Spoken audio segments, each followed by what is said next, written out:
नमस्कार, मैं खुशी और आप देख रहे हैं हिंद सागर।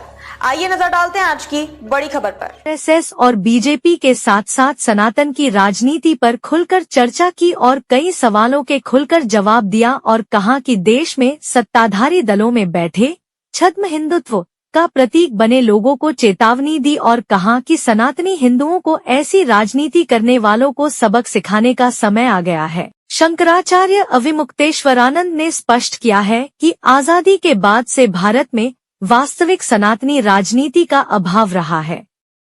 उनके अनुसार अब तक देश में अमेरिका की पूंजीवादी राजनीति, सोवियत संघ और चीन जैसी विदेशी विचारधाराओं का बोलबाला था, लेकिन अब समय बदल रहा है। शंकराचार्य ने घोषणा की कि देश में सनातनी राजनीति का बीज बिहार के चुनाव से बोया गया है और अब यह कारवां धीरे धीरे पूरे देश में अपने अधिकार प्राप्त करेगा। उनका मानना है कि आने वाले दिन केवल सनातनी राजनीति के ही होंगे। नवभारत के माइक पर आरएसएस की क्लास। शंकराचार्य ने राष्ट्रीय स्वयंसेवक संघ आरएसएस की कार्यप्रणाली पर गंभीर सवाल उठाए हैं। उन्होंने कहा कि संघ ने कभी भी 4 पीठों के असली शंकराचार्यों को अपने मंच पर स्थान नहीं दिया।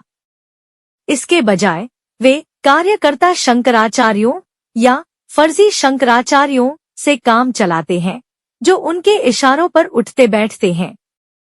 उन्होंने आरोप लगाया कि राम मंदिर और राम सेतु जैसे आंदोलनों में असली शंकराचार्यों के नाम का फायदा तो लिया गया। अविमुक्तेश्वरानंद मेषा, चाटुकार और विवेकहीन नेतृत्व ही पसंद आया। शंकराचार्य के अनुसार अब सनातन या शंकराचार्य को कोई खतरा नहीं है, बल्कि खतरा उन दलों को है जो सनातन खतरे में है का नारा देकर हिंदुओं का वोट बटोरते थे।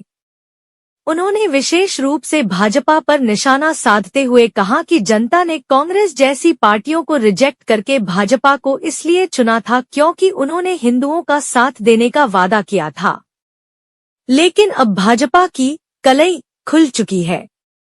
उन्होंने कहा कि सत्ता में रहने के बावजूद गौ रक्षा नहीं की गई और गौ हत्या जारी है, जिससे अब इन छद्म हिंदुत्व वाली ताकतों को अपने अस्तित्व का डर सता रहा है। हिंदू धर्म में खलीफा पद्धति का विरोध। सवाल के जवाब में शंकराचार्य अविमुक्तेश्वरानंद ने कहा कि हिंदू धर्म की यह विशेषता रही है कि यहाँ धर्माचार्य कभी राजा नहीं बना।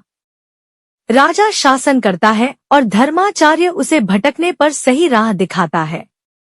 उन्होंने चेतावनी दी कि वर्तमान में कुछ नेता खुद को ही धर्मगुरु के रूप में स्थापित करने की कोशिश कर रहे हैं, जो कि मुसलमानों की खलीफा पद्धति के समान है। इस पद्धति को हिंदू धर्म से हटाकर पुरातन परंपरा को पुनः स्थापित करना अनिवार्य है। में अब तक के लिए बस इतना ही। फिर होगी आपसे मुलाकात ऐसी एक और बड़ी खबर के साथ। तब तक के लिए नमस्कार और देखते रहिए हिंद सागर।